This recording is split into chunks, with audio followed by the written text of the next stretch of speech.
Hi,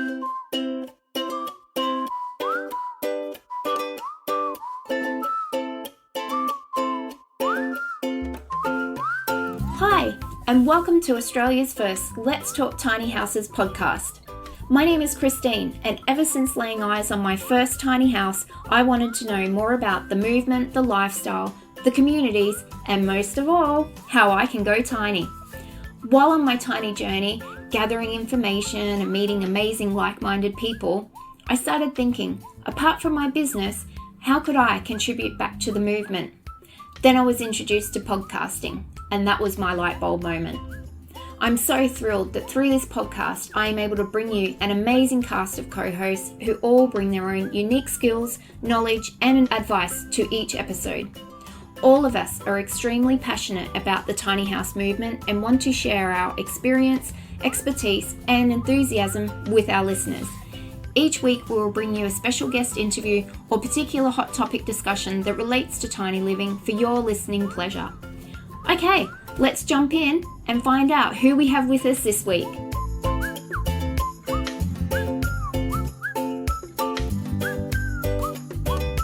Hi everyone, and welcome to this week's episode of Let's Talk Tiny Houses. I'm really excited. Today, I'm introducing another new co-host. Woo!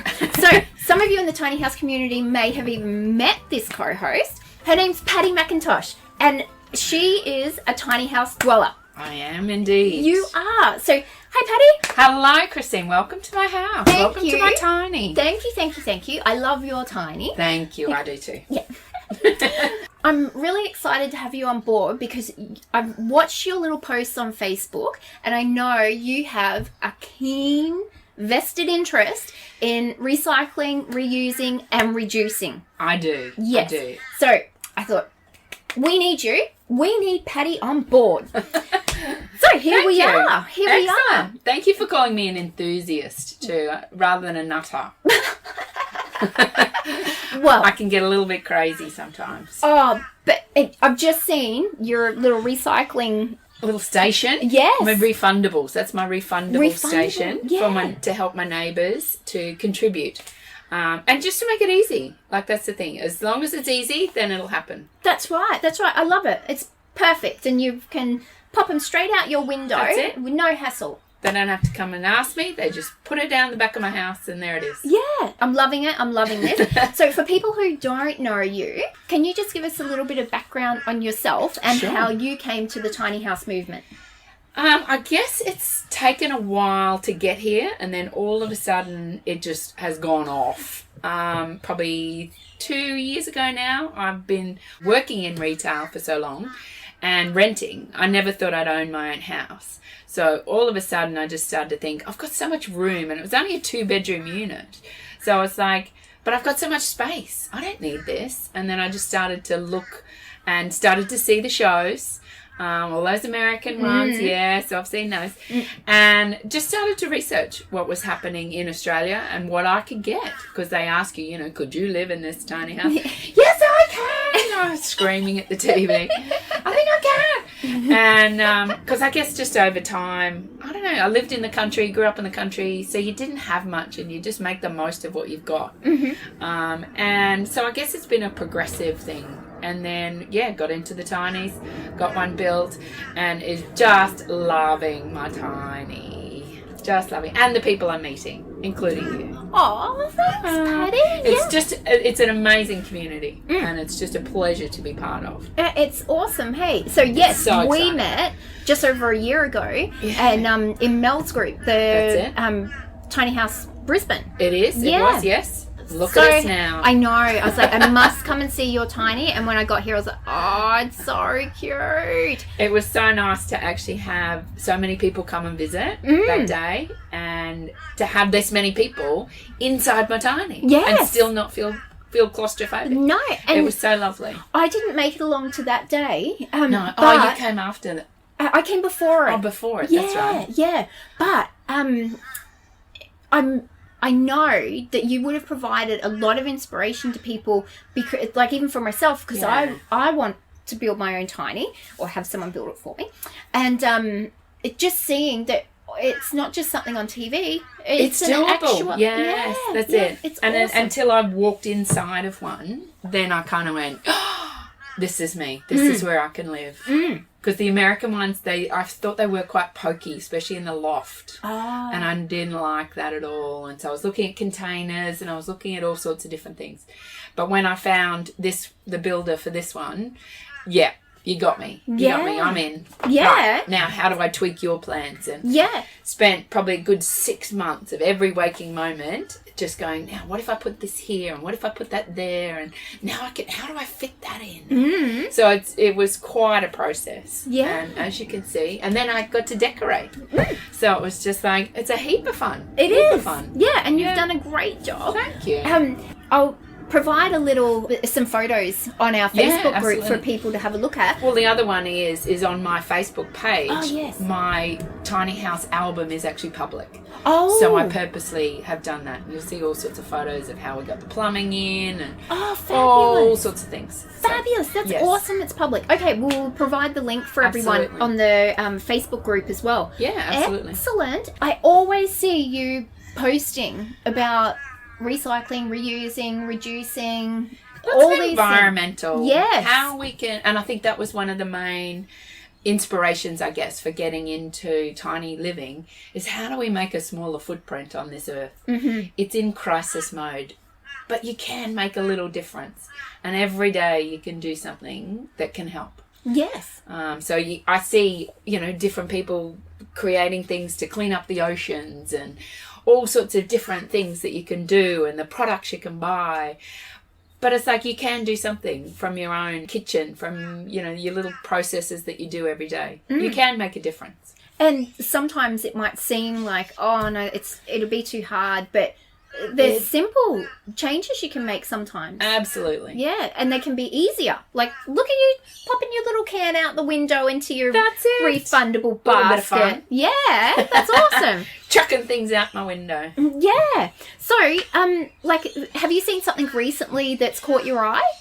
I have. Instead of Ziploc bags that you just use once or twice, you can now get silicone-made sort of pouches that have that Ziploc thing as well. So you can wash them. So you can wash them, you can reuse them, you can seal them, you can put liquids in them and freeze them, and they're just reusable. Absolutely reusable. Wow. Ziploc bags that are much thicker, so they will last for years and years and years. Oh. They might cost a little bit now, but I actually got tricked one time because I'm involved with the Joey Scouts, and so I wanted to give them a little trail mix as we went out on our little hike. And I found in the shop, I saw some Ziplocs, just little snack ones, and it had degradable. And I thought, I actually misinterpreted, and I saw it as biodegradable. And so I went, great! Oh, because it had green. That's what it was. It had a green sticker on it. Let's be green. But then I looked at it closely, and it was actually degradable. So which just means it breaks into smaller pieces. And that's it. And so I felt really robbed and tricked. Yeah. And here I am giving it to the children, and I'm just felt like a fake. Yeah. So it was not on purpose though. No, not on. Yeah. So I just think, just by reading labels a little bit better, and you can make a difference. And understanding the labels better too, because a lot of people just look at images. So if they've seen the green, that's all it took. Exactly how I got tricked into it, because it had this pretty little "I'm green." Yeah. And no. Oh, so well, that'd be a really interesting episode to talk about the different labeling and what to really look for. Yeah. And how to understand the different labelings. That's it. Yeah, that would be awesome. So within your tiny, we know about your the refundable basket just out there. What else do you do? I compost. So any of here's my little box here. Yes. So any vegetable wastes go in there. But I also put in your paper towel or the mushroom bag, and anything that's plant-based can still go into your composting. As long as you don't put, it's a classic composting thing. You don't put meat in there and you don't put dairy in there. But everything else can go in there. And I just top it up with a bit of garden soil or mulch from out of the packet. And you just sort of And it grows, and there's worms that grow in there, and it's just amazing. So have you got it just outside your... Just outside. Oh, brilliant. Just there. So it's a tumble one. And so there's 2 compartments. So you can have one that's more mature and one that's new. But I've actually got one for me and one for the back neighbour. Oh, so she got involved in it. Yeah. So you're in a community here. I am. Very close community. Yes. It's a residential caravan park. So it's not a tourist caravan park. And this one is actually owned by a company that has a number of retirement villages. So these people have ended up here for so many different reasons. And there's caravans that have been modified. There's little manufactured homes. There's people in little vehicles that have tents out the side or annexes out the side. It's really very different. And it turns out, I've heard that there's somebody over, a couple of streets over, that they actually choose to be here, and so that they can still have their overseas trips. They have their fancy cars, but they choose to just live in this sort of community to save money. Whereas some people have ended up here because they can't afford bigger houses or whatever, and so there's still a different range of people, diversity that are here. Yeah. How many residents? Yeah, definitely is. I think there's about 150 sites, and some of those have dual occupants. I don't know of too many that have more than 2, because they are still tiny living. But it's so quiet here, and considering we are just one street back, and that's just one street of the park back from the main road. That's right. Which is a dual lane, double carriage thoroughfare main road. Yeah. And then having this many people together as well, it's really lovely. It's tight. The mic's probably picking it up. You can hear the birds and everything. I often get, there's cockatoos that come from across the road in the big park, and they all line up on the top of my tiny there and get stuck into my sunflowers. I had all sunflowers down the front. I had to rip them out. But now I've realised I'm feeding nature, so I just need to share a little bit more. But I put so much into them, and I'm bloody pinching them. Oh, and they appreciated it. Oh, they did, I bet. But there's little lizards that come through here. There's all sorts of things that we have. There's a green tree frog, actually, that my neighbour a few down has. It just turns up. It's been living there for ages. So he's just moved in, and he's going, can somebody please come and get my frog? And it's this beautiful, massive green tree frog. Oh, big So one. I pulled it out and I've put it in our little garden, but it's found his way back again. Oh. He's gone, so I now need to go and put it in. That's my job for today. Take him down to the creek, and hopefully he'll stay in the creek.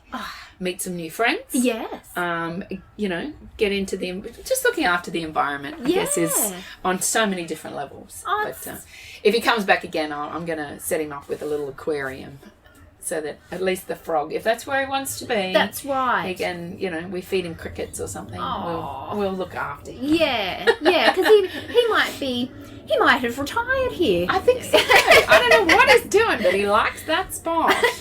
But yeah, I think we're only 6 kilometres from the city, and to have this much nature around. Mind you, the carpet snake was a bit crossing the road. I had to wait for the carpet snake to cross the road. About a month or so ago. Yeah, I'll just let that one go. Yeah. But yeah, we've got quite a bit of nature here, so it's good. Oh, that's awesome.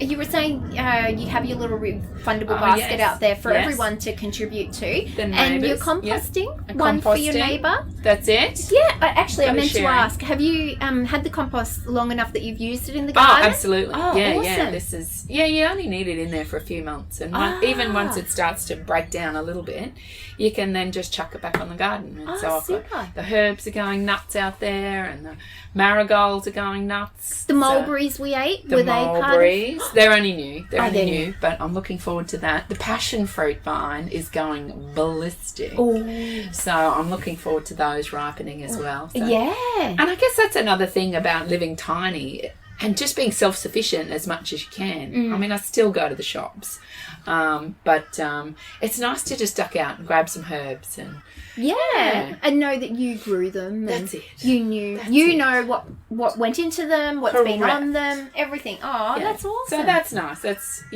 way of getting in touch with the environment, I guess. Yeah. Yeah. So, was there anything that you wanted to share with us right now? What would you? Sure. Have a sharing, caring moment, Patti. That's funny. That's our theme at Joey Scouts, is sharing and caring. Oh, how cute. So it is. And so I often talk through a lot of this stuff with the Joeys to get the next generation inspired into how easy it is. And I just gave them some advice the other day. And basically it's sort of like, where does this process start? Where does this circle of life? And I said to them, it starts at the grocery store. Think about what you're putting into your basket or into your trolley. A banana doesn't need to go into a plastic bag because it's got a wrapper of its own. And so then the Joey started coming back with, and so does a pineapple, and so does an orange, and all these things. Even beetroots, you might peel them or you might wash them off. So you don't need to put them in a plastic bag to get them from the shop to home. And then it's about looking at, as you see, I had some croissants this morning, and even the stores now are changing from all plastic to a cardboard base with a plastic lid. So they've halved the amount of plastic. And the good thing is that any hard plastic is recyclable. And so the recycling companies are doing a lot more these days. So you can recycle so much more.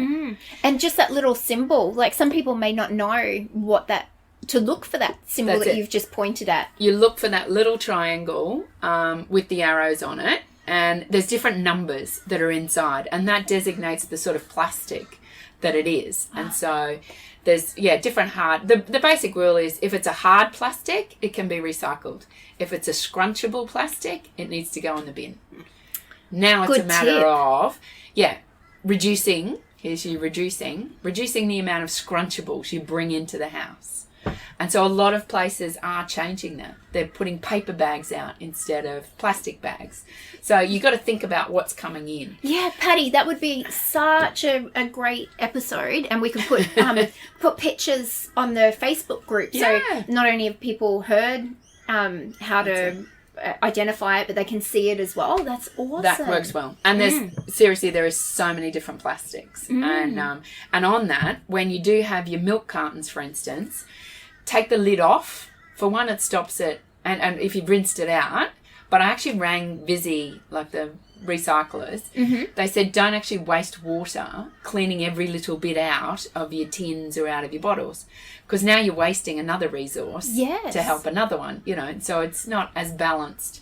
So they said just rinse it out, but take your lids off the milk bottles, so it saves them exploding on the poor garbage man. He's just doing his job. You don't need that slightly off milk exploding on you. No. But the little ring that's around it as well, you got to cut that, because that's what gets stuck on small animals' necks, like birds and fish and turtles. So just cut it. And you see them on vitamin jars, all sorts of things. Here's my spice jars. Yeah, I see. Any of those, just cut them. Now they're not a danger. And you can still, and if what you need to do is take the lid off as well, it's a different plastic to what the container is. So they can separate them a lot easier when through the recycling process. That's a great tip, because I think sometimes, like I know for myself, that one, I don't pull him off the jar. It's a safety thing for animals, I guess.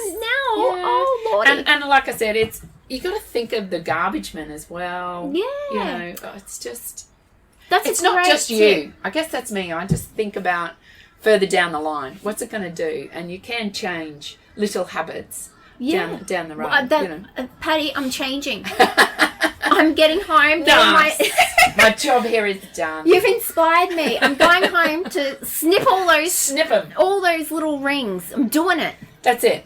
So just to backtrack a little bit, for people who mightn't know, what are the Joeys that you're talking about? Now, Joey Scouts. So they are 5 to 8-year-olds in the scouting movement. So you have your cubs, your scouts, but these are the little tiny ones. No. And they're so much fun. Oh, awesome. You can run around and pretend to be a cockatoo and nobody thinks anything different of you.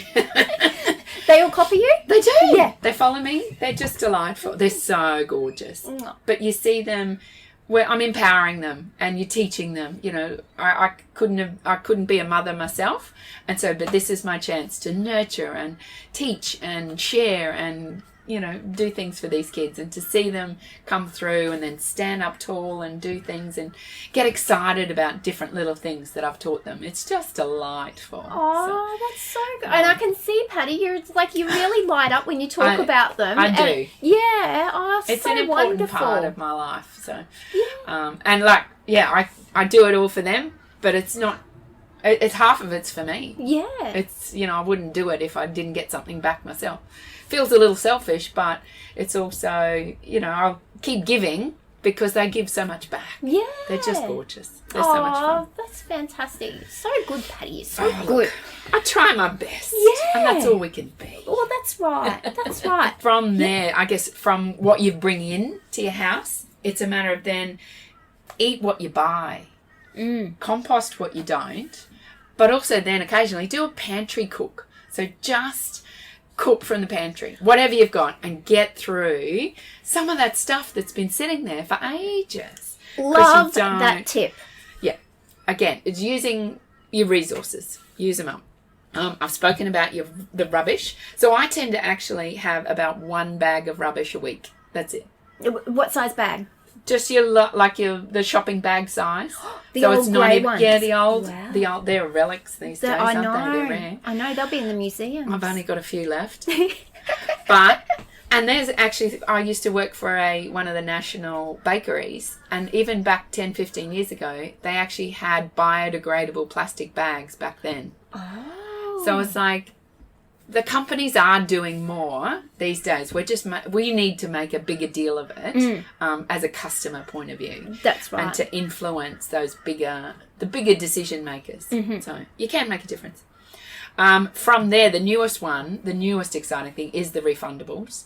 So if you're not collecting it for yourself, by all means, collect it for your local charity group, whether that's a scout group, because they need money to keep doing what we do to help the kids. But there's other various charities that could certainly use that money, so that's a bit exciting. And you've done it so easily. It's just easily. Yeah. I have this thing about glass, so I have separated out the glass. I guess I've been in retail for so long and I've been cut so many times that I just am fearful of broken glass because you can't see it.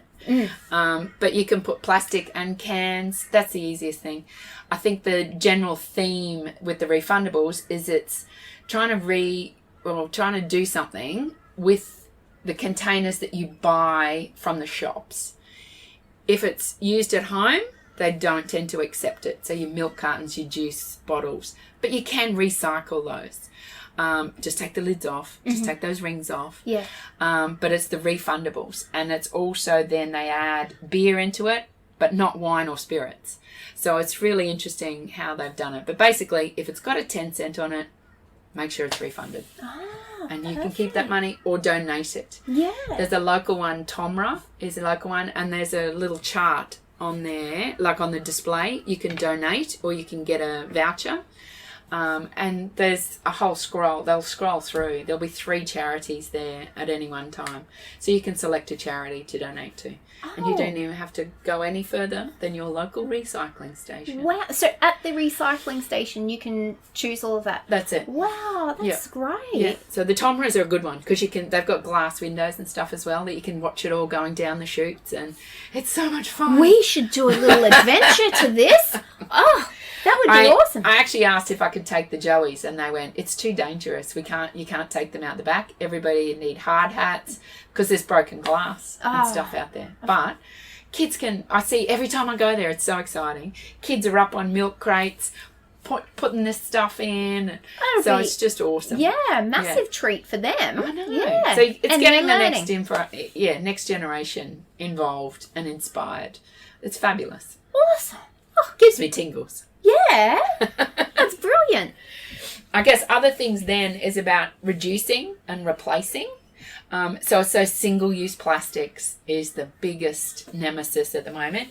So I'm trying so hard to get in the habit of when I do go through Macca's to ask for no straws, because that's those single-use plastics. The cup and the lid can be recycled, but the straw can't. So again, from these companies that you can buy silicone Ziploc bags, you can buy stainless steel straws, you can buy silicone straws that you can reuse. So it's just a matter of being prepared before you leave the house, or put one in your glove box. It works really well. So it's a couple. So you can use one and have it in the wash, and then a spare. And they even send you a little brush to clean them out. I've seen those. A lot of my clients actually have the stainless steel straws. That's it. And yeah, there's the little. It's so cute. It's a tiny little. A tiny little bottle brush. It is. But it's for your straw. It is. Yeah. It's so a they're great trying idea. the companies are trying to make it easier for people to do this stuff. Yeah. So you just got to get involved and just have a look. Yeah. But that's the biggest one. Another one, instead of plastic wrap, you can get beeswax wrap that can go into, you can wash it, you can reuse it. So I haven't had cling wrap. I don't think I've used cling wrap for 10 years. But I've got a heap of little containers that just get reused and washed. So it's just a matter of setting yourself up for that. One of the ones I gave all my family a bamboo toothbrush for Christmas. They were so excited. Not, but I was. I was. So it's those single-use plastics that just end up. I've got old ones that I use to clean the taps, or and so again, it's a matter of using it until it actually dies. Yes. There's also companies that are Castaway. So for retail companies that are looking for products, Castaway actually have an EcoSmart range. And it actually has an additive in it that actually makes the plastic biodegradable. Not just degradable, but biodegradable. Wow. And so, again, companies can give you those single-use plastics, but they're not just a normal plastic. So it's up to companies and retail outlets to change. I went and had coffee with some friends just over at a new coffee shop. I won't name names. And I just couldn't believe all the plastic that we were given, even though we were dining in. And Dining in. I was just horrified to see just the masses of plastic. The only plate we had was for a cookie or something that came out. But they could have easily put our iced coffees in glass and washed it. So I don't know why they did it, but it was just like, as a consumer, I didn't like the end result. And I won't go back there until I know that they're doing a more responsible job. Yeah. I guess. And that's how consumers are. You've got to vote with your feet. That's right. There's so much information, Patti. I know. And I know there is a ton more, which is which is why I'm so excited. I'm so excited that you've come on board and thank you. Yeah, and you want to share all this knowledge with us, because I know you're a wealth of knowledge, and it's a lot of these little tips, like that little ring, cut the rings. That's amazing. It's really you've changed my life. Oh, tremendous. Yeah, I know. And I'll tell you one thing that changed my life is SodaStream. Yeah. Because I'm not a big flat water drinker. I hate it. But I will drink 3 litres of bubbly water a day. And you're reusing the containers, you're saving the environment, and it's so much fun. It is so much fun. Our next episode, I reckon, I think it would be the labels. The labels. I'm really curious about them. I never realised the numbers. Yeah. So that'll be so interesting. Yeah. And I think there's probably a lot of listeners who'll learn a lot from knowing about labels and how to recognise them and what to do with them. Yeah. That's awesome. I think the key is scrunchable or hard. I love the scrunchable. That's it. Too, yeah. Because that's, I guess the Joeys, they can relate to that. So just try and make it simple, make it easy, make it fun. That's right. Now it's sustainable. I think Jimmy said that, didn't he? We'll tag Jimmy in on that one. We'll tag. I've noted that. Okay, well, awesome. Okay, well, Patti, thank you again so much. I really enjoyed this interview, and I always enjoy catching up and coming to your tiny. We all do have fun. Yeah, it's great. Okay, well, we'll sign off for now. Awesome. And we'll start working on that labels. Happy recycling, everybody. Reduce, reuse, repurpose, replace. There's lots of re's. You're our re-re. I'll be the re girl. We'll call you re-re. All Alrighty, we will sign off for now. Thanks, Patti.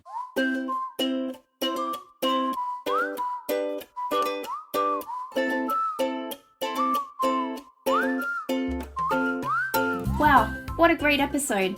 I would like to thank you for listening, and I really hope you enjoyed this week's discussion. I would like to now invite you over to our exclusive Facebook group, where you as our listeners will be able to interact with us, each other, see photos and additional extras that accompany each episode, and be the first to know what we have coming up. If there is a particular topic you would like to hear more about, or someone you think we need to interview, please drop us a line at letstalktinyhouses@gmail.com or via our Facebook group.